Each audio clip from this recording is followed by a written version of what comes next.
നമസ്കരിക്കൂ.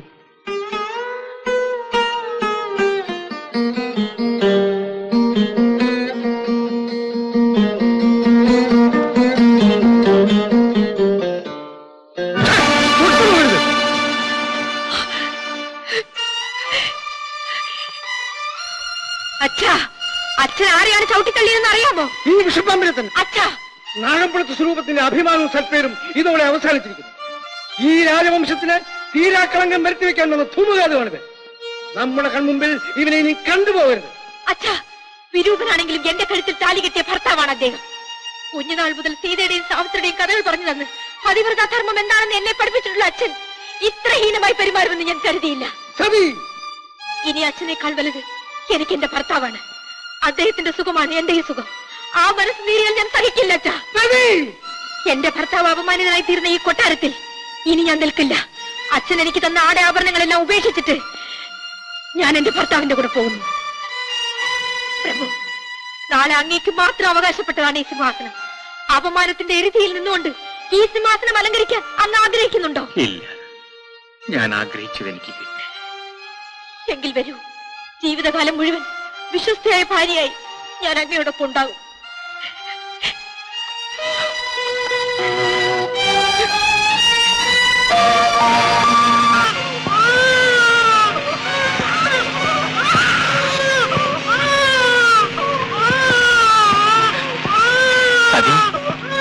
ആൺകുഞ്ഞാണോ? അവന്റെ അച്ഛനെ പോലെ അവൻ വിരൂപനാണോ സതി? അല്ല, അവൻ സുന്ദരനാണ്. സൂര്യൻ ഉദിച്ചതുപോലെ ഇരിക്കും. അകത്തേക്ക് വരും.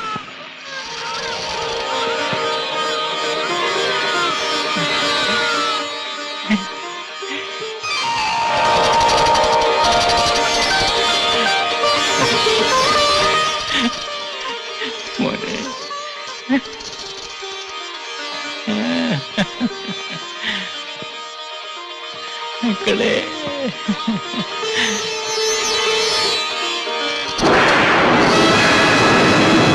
നിനക്കൊരാൺകുഞ്ഞ് ജനിച്ച് അവൻ 5 വയസ്സ് തികയുമ്പോൾ നാഗമാണിക്യവും കൊടുത്ത് അവനെ ഒറ്റയ്ക്ക് ഇങ്ങോട്ട് അയക്കുക.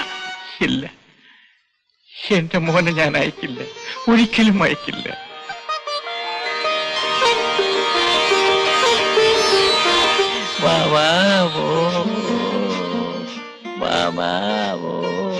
മക്കളെ, മോനെ. മാതാ മാതാ പിതാ പിതാ ഗുരു ഗുരു ദൈവം ദൈവം മാതാ മാതാ പിതാ പിതാ ഗുരു ഗുരു ദൈവം ദൈവം താണ് താന് നിലത്തെ നിലത്തെ നീരോടു നീരോടു അവിടെ അവിടെ ദൈവം ദൈവം തുണ ചെയ്യൂ തുണയുള്ളൂ താണ് മോനെ.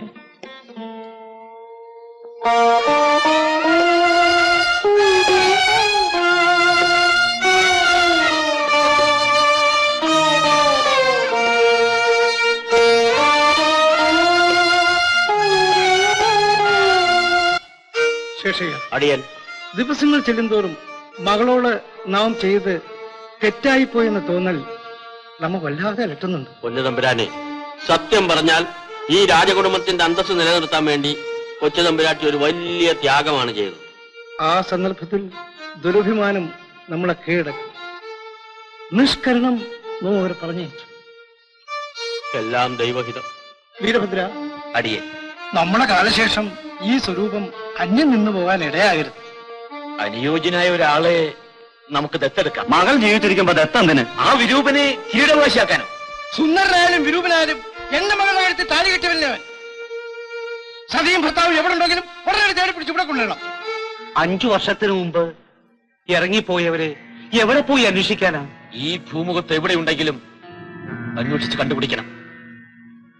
അത് നമ്മുടെ കൂടെ ആവശ്യമാണ്. അടിയൻ ഭജനയും ഭക്തിയായി കഴിഞ്ഞ തമ്പുരാന്റെ മനസ്സു മാറ്റിയത് ആ ശേഷയ്യർ ഒരുത്തനാ. കുറച്ചു ദിവസം കൂടി ക്ഷമിക്കൂ. ശേഷയ്യന്റെ ശേഷക്രിയ നമുക്ക് നടത്താം. നീ പോയി അവരന്വേഷിച്ച് കണ്ടുപിടിക്കും. ഉത്തരവ്.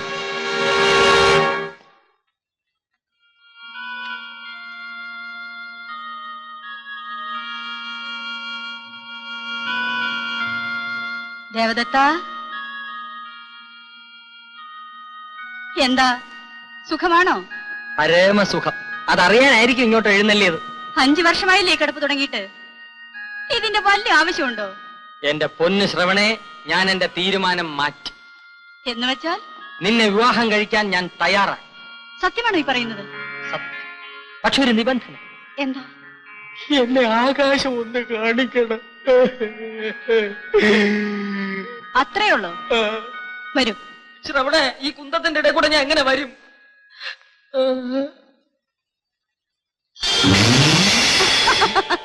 വരൂ.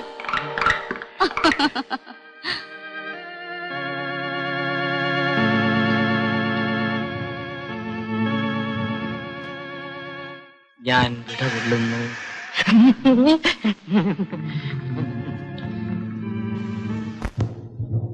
കൊച്ചമ്പരാറ്റിയും ഭർത്താവിനെ ഈ കാട്ടിൽ എവിടെ പോയി കണ്ടുപിടിക്കാനാ? വിശന്നാണെങ്കിൽ എന്റെ പ്രാണം പോകുന്നു. എടാ കാട്ടുവെള്ളരിക്കാ, പറിച്ചു തിന്നോ? അയ്യോ, അത് വിഷമാ, തിന്നാ ചത്തുപോകും. ആഹാ, എന്നാ ബാ. അയ്യോ, എന്റെ പുന്നാര ആകാശമേ, നിന്നെ ഞാൻ ഇനി കാണുമെന്ന് വിചാരിച്ചതല്ല. ഇതെന്താണ്? ഒന്ന് ചുമ്മാതിരി, ഞാൻ ഈ ഭൂമിയിലെ വായു ഒന്ന് ശ്വസിച്ചോട്ടെ. ആകാശം കണ്ടില്ലേ? ഇനി നമുക്ക് പോകാം. എന്റെ പൊന്നു കൊച്ചെ, ഭൂമിയിൽ വന്നതല്ലേ, ഒന്ന് കുളിക്ക്. നാഗലോകത്തുള്ളൊരു കുളിക്കാറില്ല. ചുമ്മാതാന്നോ ഈ നാറ്റം? അടുത്ത് വന്നാ പാമ്പ് വാ പൊളിക്കുന്ന മണമാണ്. ദേവതത്തിന് വേണ്ടി ഞാൻ കുളിക്കാം. ഓ സന്തോഷം. ദോ ആ കാണുന്നതാണ് വെള്ളം. എന്തോന്നാ? വള്ളം. വള്ളമല്ല, വെള്ളം. വാ വാ.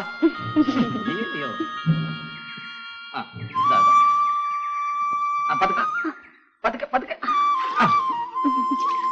ഒരു നിമിഷം കൊണ്ട് ഞാൻ കുളിച്ചിട്ട് വന്നേ. അയ്യോ വേണ്ട, ഒരു ദിവസം എടുത്തോ. അഴുക്കെല്ലാം ഒന്ന് തേച്ചിറക്ക്.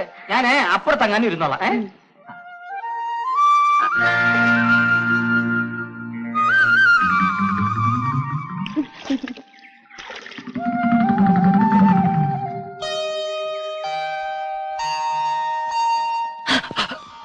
അയ്യോ, ഇതാര്? കൊച്ചുമ്പുരാട്ടിയോ?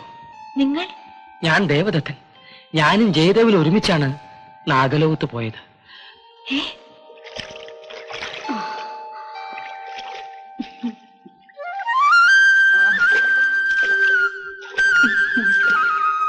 അയ്യോ, ജയദേവൻ വിരൂപനായത് എങ്ങനെയാണെന്ന് ഇതുവരെ പറഞ്ഞില്ലേ?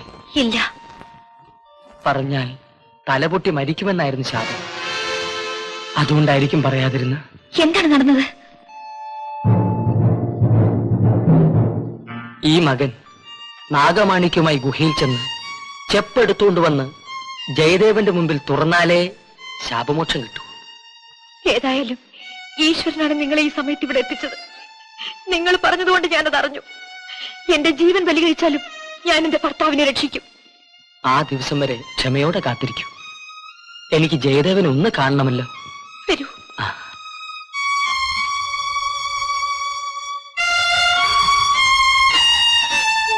ദേവദത്ത, ദേവദത്ത, ദേവദത്ത. ജയദേവ. ആര്? ദേവദത്തനോ? എന്റെ ഈ രൂപം കാണുമ്പോ എന്റെ ഉള്ളു വേദനിക്കുന്നു. ഒരു നല്ല കാര്യത്തിന് ഇറങ്ങി തിരിച്ച നിനക്ക് ഇത് സംഭവിച്ചല്ലോ ജയദേവ. സാരമില്ല ദേവദത്ത, എല്ലാം ഈശ്വര നിശ്ചയമാണ്. ആട്ടെ, നീ എങ്ങനെ അവിടെ നിന്ന് രക്ഷപ്പെട്ടു? ഇറക്കടാ.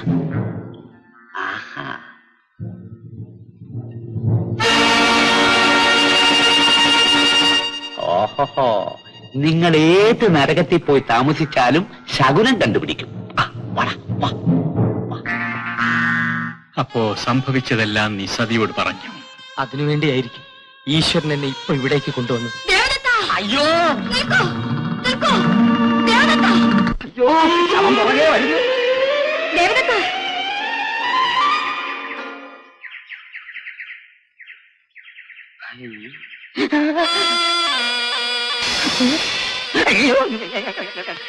ദേവദത്ത, കുളിച്ചോ? എന്നാ നമുക്ക് നാഗലോകത്തേക്ക് പോവാം. അയ്യോ, ഞാൻ രക്ഷപ്പെടാൻ നോക്കിയതല്ല. പിന്നെ കുറെ കാലത്തിന് ശേഷം ആകാശവും ഭൂമിയും ഒരുമിച്ച് കണ്ട സന്തോഷം സഹിക്കാൻ വയ്യാതെ ഞാൻ ഓടിപ്പോയതാണേ. അയ്യോ. ശ്രവണേ, ഇയാൾ പറയുന്ന നേരാണോ? കള്ളം, പച്ചക്കള്ളം. സ്ത്രീകൾ കുളിക്കുന്നത് നോക്കി നിൽക്കുന്ന ശരിയല്ലല്ലോ എന്ന് കരുതി ഞാനൊന്ന് മാറി നിന്നതാ. നിങ്ങൾ പറയുന്നത് മുഴുവൻ കള്ളമാണെന്ന് നിങ്ങളുടെ മുഖം പറയുന്നു. അയ്യോ, ഞാൻ ജനിച്ചപ്പോ മുതലേ എന്റെ മുഖം ഇങ്ങനെ. സംശയമുണ്ട്, എന്റെ അച്ഛനോട് ചോദിച്ചാ മതി. ശ്രവണേ, ഇനി ഇയാൾ ചാടിപ്പോകാതിരിക്കണമെങ്കിൽ ഒറ്റ വഴിയേ ഉള്ളൂ. അയ്യോ, ചതിക്കല്ലേ. ഇയാളെ ഒരു കരടിയാക്കി കളയാം. ഇയാളുടെ പേരിൽ എന്ന് നിനക്ക് വിശ്വാസം ഉണ്ടാവുന്നുവോ അന്ന് നിനക്ക് ഇയാളെ പഴയ രൂപത്തിലാക്കാം.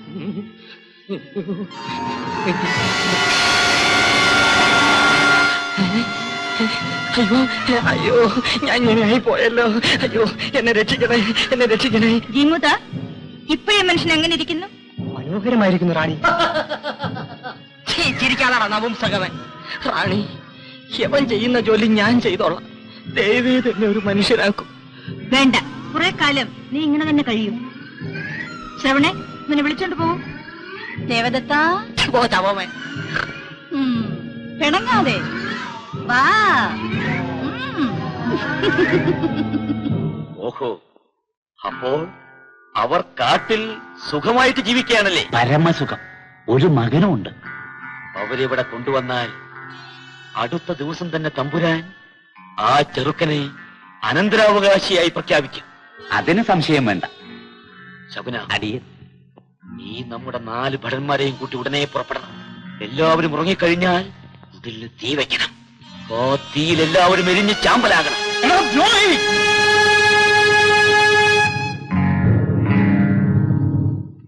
നീനാണ് ഇപ്പോഴാണ് അറിഞ്ഞത്. ആരവിടെ തളവിടും? പല്ല് പൊഴിഞ്ഞ പാമ്പ് പത്തി വിടർത്തുന്നു. ഇയാൾ ഇട്ടവയിൽ അടയ്ക്കൂ. വീരഭദ്ര, ഇത് നന്ദികേടാണ്.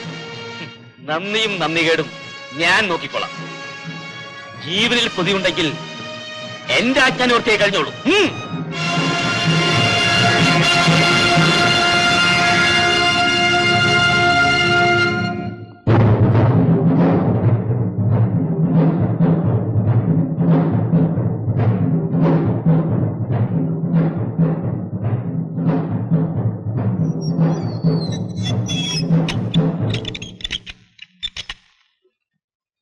ഇത്രയും കാലം കൊട്ടാരത്തിൽ സുഖിച്ചു കഴിഞ്ഞില്ലേ? ഇനിയുള്ള കാലം ഈ ഇരുട്ടറയിലാകട്ടെ. എടാ, നന്ദി കിട്ടവന് നിന്നോട് ഈശ്വരൻ പകരം ചോദിക്കും. ഈശ്വരനോ?